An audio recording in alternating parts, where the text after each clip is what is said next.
اعوذ باللہ من الشیطان الرجیم، بسم اللہ الرحمن الرحیم۔ سورہ ہود کا بیان ہو رہا ہے، تو اس سلسلے میں آج اس کا دوسرا رکوع جو آیات 9 سے 24 ہے اس کا بیان ہوگا۔ پہلے تلاوت ہوگی، پھر ترجمہ، پھر تفسیر۔ وَلَئِنْ أَذَقْنَا الْإِنسَانَ مِنَّا رَحْمَةً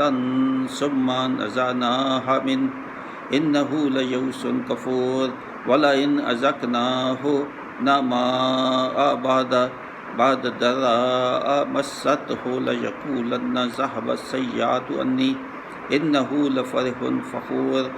إلا الذين صبروا وعملوا الصالحات أولئك لهم مغفرة وأجر كبير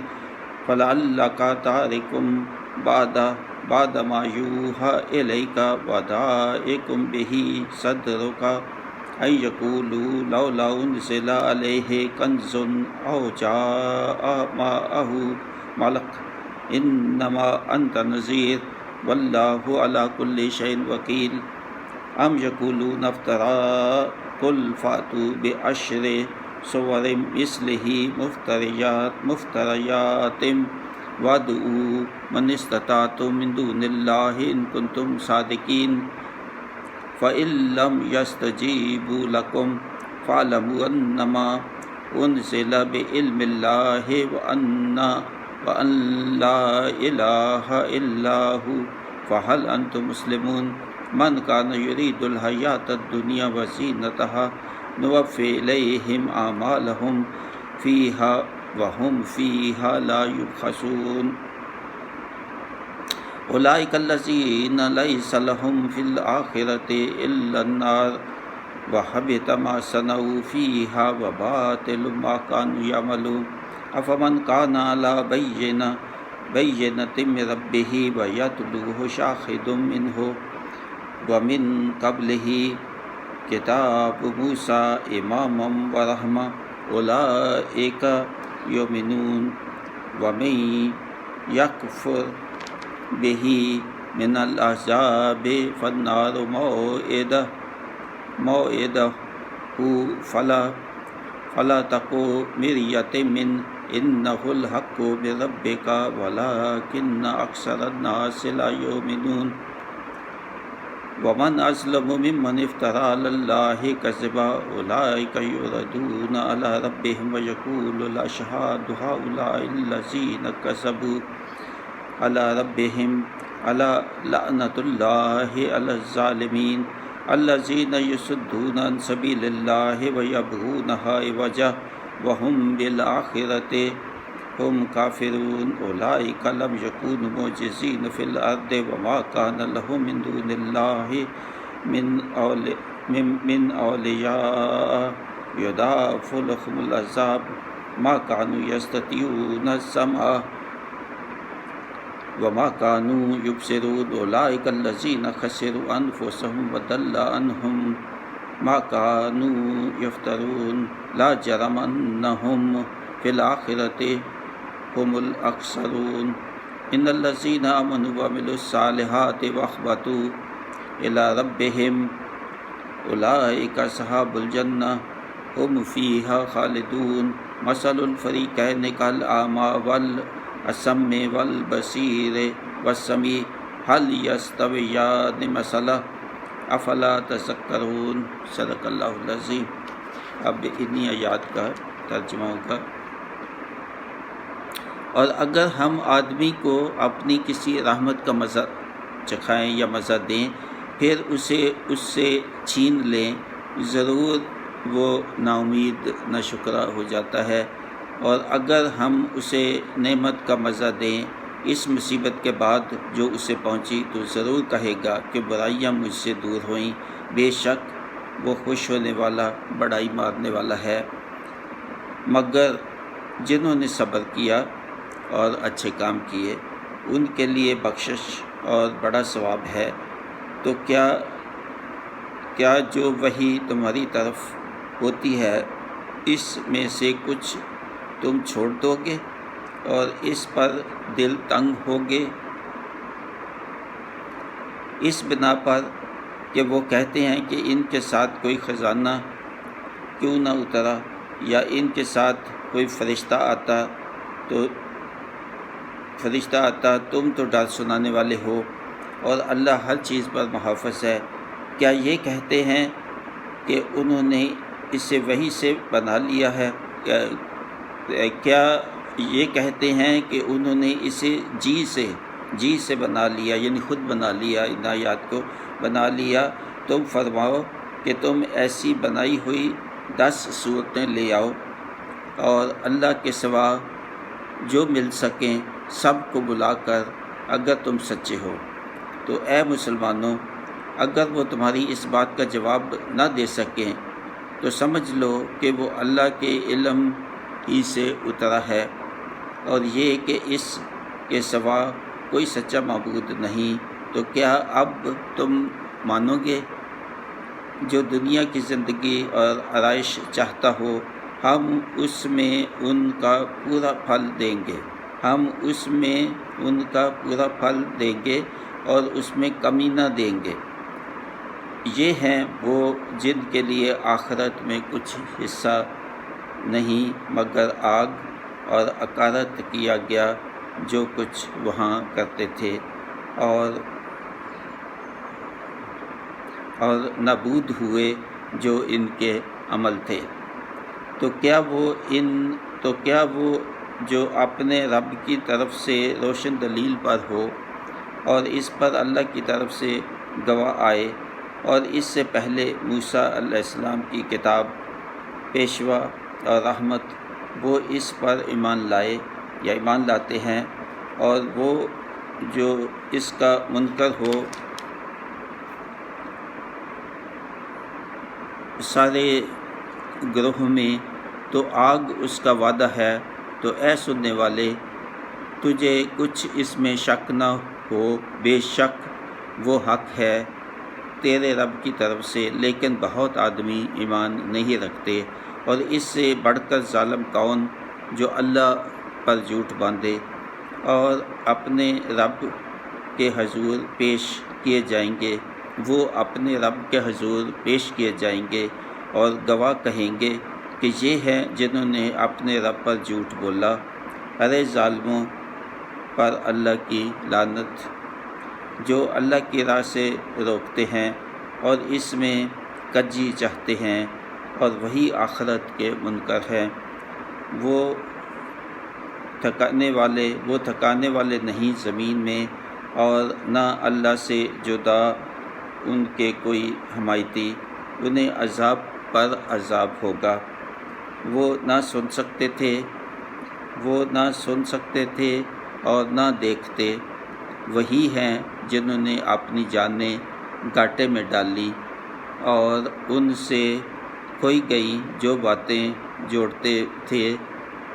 خواہ مخواہ وہی آخرت میں سب سے زیادہ نقصان میں ہیں۔ بے شک وہ جو ایمان لائے اور اچھے کام کیے اور اپنے رب کی طرف رجوع لائے، وہ جنت والے ہیں، وہ اس میں ہمیشہ رہیں گے۔ دونوں فریق کا حال ایسا ہے جیسے ایک اندھا اور بہرا اور دوسرا دیکھتا اور سنتا۔ کیا ان دونوں کا حال ایک سا ہے؟ تو کیا تم دھیان نہیں کرتے؟ تو یہ ترجمہ ہوا۔ اب انہی آیات کی جو تفسیر میں نے لکھی ہے وہ میں پڑھوں گا۔ اس سے پہلے رکوع میں جو منکرین حشر و عذاب سرکشی دکھاتے ہوئے کہتے تھے کہ وہ عذاب ہم پر کیوں نہیں آ رہا جس کا ہمیں کہا جاتا ہے، ان کی ہمت اور برداشت تو اتنی بھی نہیں کہ جب اللہ ان پر کوئی مصیبت لے آئے یا پہلے دی ہوئی آسائش یا نعمت واپس چھین لے تو ضرور یہ رونے دھونے لگیں گے اور مایوسی میں شکوہ کرنے لگیں گے کہ ہم سے یہ نعمت کیوں چھن گئی اور اب وہ واپس نہیں ہوگی۔ نعمت سے مراد صحت ہے، امن ہے، وسعت رزق، جان و مال کا نقصان یا کمی ہو سکتی ہے، جس کے چھن جانے سے ان نافرمانوں کا سکون جاتا رہتا ہے، اور یہ گزشتہ نعمتوں کی بھی ناشکری کرنے لگتے ہیں، بجائے یہ کہ صبر سے مصیبت اور نعمت کے چھن جانے پر صبر کریں اور نعمت کے دوبارہ ملنے سے مایوس نہ ہوں۔ پھر اگر اللہ ان کو وہ یا اور نعمت عطا فرمائیں تو بجائے شکر کے فخر اور اپنی بڑائی سمجھنے لگتا ہے کہ یہ تو اس کی محنت تھی یا اس کے ان معبودوں کی دین ہے جس کو یہ اللہ کے سوا پوجتے ہیں۔ مگر اس کے برعکس وہ لوگ جو ایمان لا کر بھلے کام کیے وہ ہیں جو نعمتیں ملنے پر شکر کرتے ہیں اور چھن جانے کو اللہ کی رضا سمجھتے ہیں، بغیر شکوہ کیے صبر کرتے ہیں۔ اللہ تعالیٰ نے یہ کلمات الذین صبروا وعملوا الصالحات قرآن حکیم کی مختلف صورتوں میں 73 کے قریب دفعہ دہرائے ہیں، جن سے مومنوں کی ان 2 صفات کی اہمیت کا بخوبی اندازہ ہو سکتا ہے کہ اللہ تعالیٰ ایسے مومنوں اور متقین کو دنیا آخرت میں کتنے اجر عظیم سے نوازے گا۔ کفار مکہ اللہ کی آیات سے انکار اور استہزاء کے ساتھ نبی کریم کی مشروط دعوت حق کو تسلیم کرنے پر تیار نہیں تھے۔ کچھ تو آپ ہماری تو وہ کہتے تھے کہ نبی پاک صلی اللہ علیہ وسلم کو کہ تمام کی تمام اپنی باتیں نہیں منواؤ، کچھ ہماری بھی مان لو اور کچھ ہم آپ کی مان لیتے ہیں۔ تو اس پر اللہ تعالیٰ نے کہا کہ نہیں، یہ نہیں، ان کو کہو کہ مکمل ٹیک اٹ اور لیو اٹ، یہ مکمل ان کو ماننا ہے، اس میں کوئی کمپرومائز اور کوئی گیو اینڈ ٹیک نہیں ہو سکتا۔ بہت اہم یہ آیت ہے کہ جس میں کفار کہتے تھے کہ کچھ ہمیں اپنے جو معبود ہیں ان کی بھی عبادت کرنے دو، آپ اپنے معبودوں کی عبادت کرو، تو ہمیں کوئی اعتراض نہیں۔ تو یہ اللہ تعالیٰ نے کہا کہ یہ قبول نہیں ہے کسی صورت بھی۔ کم از کم ہمارے باپ دادا کی عبادت کے طریقوں پر ہمیں چلنے دے، ان معبودوں کو غلط جھوٹا نہ کہیں تو ہم ایمان لا سکتے ہیں۔ یہاں اللہ تعالیٰ نبی کریم صلی اللہ علیہ وسلم اور کفار کو فرما رہا ہے کہ ایسا ناممکن ہے، پیغمبر تو وہی تسلیم کر سکیں گے جو اللہ کی وحی کے مخالف نہ ہو، یعنی پیغمبر جو ہیں رسول کو تو اپنی طرف سے تو کچھ نہیں کہہ سکتے کہ ہمیں یہ قبول ہے تو یہ نہیں، وہ تو وہی کہیں گے جو اللہ تعالیٰ نے ان کو حکم دیا۔ اسی طرح نبی کریم صلی اللہ علیہ وسلم کو بھی ہدایت فرمائی کہ کفار کے ساتھ ایسا کوئی کمپرومائز یا سمجھوتا نہ کریں، اور نبی کریم صلی اللہ علیہ وسلم کو تسلی بھی دی کہ آپ کفار کی یہ باتیں جو یہ کہتے ہیں کہ آپ کو فرشتہ جو ہے آپ کے ساتھ کیوں نہیں آیا وہی لے کے، ہم نے بھی کیوں نہیں فرشتے کو دیکھا، فرشتہ آتا تو ہم بھی دیکھتے، فرشتہ ہمیں بتاتا کہ جی ہاں یہ سچے نبی ہے۔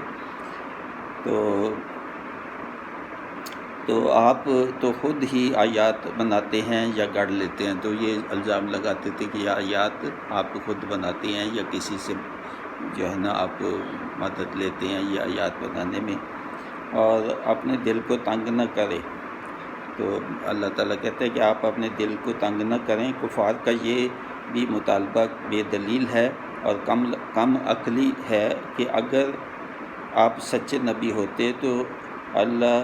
نے آپ کو کسی خزانہ سے نوازا ہوتا، تو اگر سچے نبی ہوتے تو سرداروں کے پاس اتنی دولت، اتنا مال و دولت اور اتنی سائشیں، تو پھر ان میں سے کسی کو نبی اللہ تعالیٰ چنتا۔ آپ تو نہیں ہے، نہ مالدار ہیں نہ کوئی اور آپ کا اتنے وسائل ہیں، تو آپ کو کیسے کیا؟ تو آپ کے ساتھ کوئی فرشتہ بھیجا ہوتا تصدیق کے لیے کہ آپ کی نبی ہیں، جو آپ کی نبوت کی شہادت دیتا۔ اے نبی پاک صلی اللہ علیہ وسلم، آپ ان کو بتا دیں کہ آپ کو تو صرف نافرمانوں کو اللہ کے عذاب سے ڈرانے کے لیے بھیجا گیا ہے، اور یہ کہ اللہ ہر چیز پر محافظ ہے اور وہ قادر ہے ہر چیز پر۔ اور کفار جو یہ جھوٹ باندھتے ہیں کہ قرآن اللہ تعالیٰ کی طرف سے نازل نہیں ہوا، تو اے نبی صلی اللہ علیہ وآلہ وسلم ان سے کہیں کہ اگر یہ سچے ہیں تو اس قرآن جیسی 10 صورتیں لے آئیں، یہ بنا لیں اور یہ سب عربی زبان اور شاعری کے ماہر تھے۔ عرب جو ہے بہت عربی زبان اور شاعری کے ماہر تھے، تو ان کو کہا کہ یہ 10 صورتیں لے آؤ قرآن جیسی، اور خود بھی اور جو بھی جن کو جن ہیں، کوئی اور ہے آپ کے عالم، ان کو بھی ساتھ بٹھا لو، ملا لو، ان کی بھی مدد لے لو۔ تو اگر تو ایسی لے آئیں گے 10 آیات تو پھر دیکھیں گے، مگر نہیں لا سکیں گے، ساتھ ہی اللہ تعالیٰ نہیں ممکن نہیں ہے، یہ نہیں لا سکیں گے۔ تو ان سب کو تسلیم کرنا پڑے گا کہ یہ قرآن اللہ تعالیٰ کی ہی طرف سے ہے، تو اگر نہ لا سکے تو پھر ان کو تسلیم کرنا چاہیے کہ قرآن اللہ تعالیٰ کی ہی طرف سے ہے اور وہی سے نازل ہوا ہے۔ اور کیا پھر بھی یہ تسلیم نہ کرو، اللہ تعالیٰ نے کہا پھر بھی دیکھ بھی لیں گے یہ سب کہ نہیں لا سکے، پھر بھی یہ تسلیم نہیں کریں گے کہ اللہ کے معبود اور عبادت کے لائق ہے، اللہ ہی معبود ہے، وہی عبادت کے لائق ہے، اور اس کے سوا سب معبود جو انہوں نے بنائے ہوئے ہیں وہ جھوٹے ہیں۔ کفار کا یہ دعویٰ کرنا بھی دلیل کے بغیر ہے کہ اگر وہ گمراہی پر ہیں تو اللہ تعالیٰ نے انہیں خطۂ عرب میں عزت دی اور مال و دولت عطا کیا، وہ کیوں کر ہوتا کہ اگر وہ گمراہی پہ ہوتے، یہ جو کفار ہیں مکہ کے، تو ان کے پاس اتنی دولت ہے، ان کی بڑی عزت ہے، ان کا حکومت ہے، تو یہ پھر اللہ تعالیٰ ان کو نعمتیں اتنی کیوں دیتا اگر یہ گمراہی پہ ہوتے، تو وہ تو پھر ان کو تو سزا ملنی چاہیے تھی۔ تو اس کے جواب میں اللہ تعالیٰ نے یہ کہا کہ ان کو بتاؤ کہ جو صرف دنیا ہی کی آرائش و دولت چاہتے ہیں، جیسا کہ یہ انہوں نے چاہی، تو اللہ تعالیٰ ان کو بے حساب دیتا ہے، اور اس کا جو اس کے لیے کوشش کرتا ہے، دنیا کے لیے کوشش کرتا ہے، تو اللہ تعالیٰ اس کو اس کا دنیا کی بدلہ دیتا ہے اور محنت کا پھل پورا پورا دیتا ہے۔ تو اللہ اس میں ان کے اعمال کی وجہ سے کمی نہیں کرتا، یعنی مال و دولت میں کیونکہ انہوں نے محنت کی، انہوں نے کوشش کی اس کو حاصل کرنے کی، تو ان کو پورا بدلہ اللہ تعالیٰ دیتا ہے، مگر چونکہ انہوں نے آخرت کے لیے کچھ نہیں کیا، تو اس لیے ان کے بھلے کام جو انہوں نے دنیا میں شہرت اور دنیا کے کسی فائدہ کے لیے کیے ہوں گے، سب بے سود ہو جائیں گے۔ جو نئے کام کوئی خیرات وغیرہ کوئی کیے بھی کوئی ایسے، تو وہ بھی ضائع ہو جائیں گے، کیونکہ انہوں نے اپنی شہرت کے لیے کیے، اپنی بڑھائی کے لیے کیے کہ ہمیں سردار مانے اور لوگ کہیں کہ جی آپ بڑے غنی ہیں، سخی ہیں، تو ان کے سب کام اچھے کام بھی برباد ہو جائیں گے۔ اور ایسے لوگوں کا آخرت میں سوائے آگ کے عذاب کے اور کچھ نہیں ہوگا، تو ان کے لیے تو پھر آخرت میں آگ کا عذاب ہی ہوگا، ان کے لیے اور کچھ نہیں ہوگا۔ تو کیا وہ شخص جو رب کی، اب 2 شخص جو ہیں ان کا مقابلہ کیا ہے آپس میں کہ یہ 2 شخص کیا یہ برابر ہو سکتے ہیں، تو یہ اور بھی جگہوں پہ ایسی ہی آیات آتی ہیں۔ تو کیا وہ شخص جو رب کی عبادت کرتا ہو اور اس کی فرمانبرداری کرتا ہو، اس جیسا ہو جائے گا، اس نافرمانوں کے برابر ہو سکتا ہے جنہوں نے اللہ کی حدود کا خیال دے رکھا کہ اللہ تعالیٰ کے احکام پہ نہیں چلے، اور اس دلیل پر اللہ کے پہلے پیغمبر آئے، تو یعنی یہ دونوں برابر نہیں ہو سکتے، ان کا انجام آخرت میں بھی برابر نہیں ہوگا۔ تو اس دلیل پر اللہ کے پیغمبر آئے اور موسیٰ علیہ السلام توریت دے کر ان کی قوم کی طرف جو ہے امامت دی ان کو، اور ان کو پیشوا بنا کر ان پر اللہ نے رحمت فرمائی۔ ایسے ہی اللہ تعالیٰ نے اب محمد صلی اللہ علیہ وآلہ وسلم کو نبی بنا کر لوگوں کی طرف بھیجا اور قرآن جو ہے وہ عطا کیا، اور وہ اب امام اور پیشوا ہیں، اور سب کو ان کی اطاعت کا حکم ہے۔ جو ان کی دعوت کا انکار کرے گا، خواہ وہ کفار مکہ میں سے ہو یا کسی دوسرے علاقے یا قبیلے یا پچھلے اہل کتاب ماننے والوں میں سے ہو، سب آگ کے عذاب کے مستحق ہوں گے۔ اے سننے والوں، آپ سب کو خبردار کیا جاتا ہے کہ کچھ شک میں نہ پڑنا کہ یہ قرآن حق ہے اور محمد صلی اللہ علیہ وآلہ وسلم اللہ کے سچے نبی ہیں۔ قطع نظر اس کے کہ بہت لوگ پھر بھی ایمان نہیں رکھتے، ان نافرمانوں سے بڑھ کر ظالم کون جو اس دین حق کو جھوٹا سمجھے، اور یہ کہ اللہ پر ہی جھوٹ انہوں نے باندھا، تو ایسے لوگوں پر آخرت میں گواہ پیش کریں گے جو ان کے جھوٹ کی تصدیق کریں گے، یعنی گواہ ہوں گے جو ان کے جھوٹ جو انہوں نے بولا اس کی وہ تصدیق کریں گے۔ تو ایسے ظالموں پر اللہ کی لعنت، اللہ تعالیٰ لعنت بھیجتا ہے ایسے ظالموں پر جو دوسروں کو بھی اللہ کے سیدھے راستے پر آنے سے روکتے ہیں، اور اللہ کی وحی اور قرآن میں نقص نکالتے ہیں، اور آخرت میں اٹھائے جانے کا بھی انکار کرتے ہیں۔ یہ لوگ اللہ کا کچھ نہ بگاڑ سکیں گے، اور نہ ہی وہ جو ان کے حمایتی یا معبود ہیں، بے شک یہ اللہ کے عذاب سے نہ بچ سکیں گے، اور نہ ہی وہ معبود ان کو عذاب سے بچا سکیں گے۔ یہی ہیں وہ انکار کرنے والے جنہوں نے اپنا ہی نقصان کیا، اور ان کی جھوٹی باتیں بیکار گئیں جو یہ اپنی طرف سے گڑھتے تھے۔ ان نافرمانوں کے برعکس بے شک وہ جو ایمان لائے اور اچھے کام کیے اور اللہ کی طرف رجوع کیا، وہی جنت کے حقدار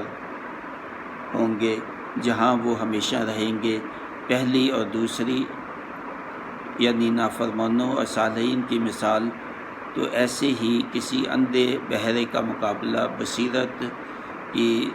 آنکھوں اور حق کی باتوں سے سننے والے سے کیا جائے کہ کیا یہ دونوں ایک جیسے ہو سکتے ہیں؟ یعنی ایک اندھا ہے، بہرا ہے، نہ وہ قرآن سننا چاہتا ہے نہ وہ پڑھنا چاہتا ہے، یعنی حقیقی اندھا بہرا نہیں، یہاں اندھا بہرے دل کے ہیں، دل کے بہرے ہیں، دل کے اندھے ہیں کہ قرآن نہ پڑھنا چاہتے ہیں نہ سننا چاہتے ہیں۔ کیا وہ برابر ہو سکتے ہیں کہ جن کو اللہ تعالیٰ نے آنکھیں بھی دی اور بصیرت بھی دی، یعنی دل کی جو آنکھیں ہیں جنہوں نے حق کو تسلیم کیا، قرآن کو، نبی کو تسلیم کیا، اور جو بصیرت کی آنکھ سے جو ہے نا وہ اپنا سنتے بھی ہیں،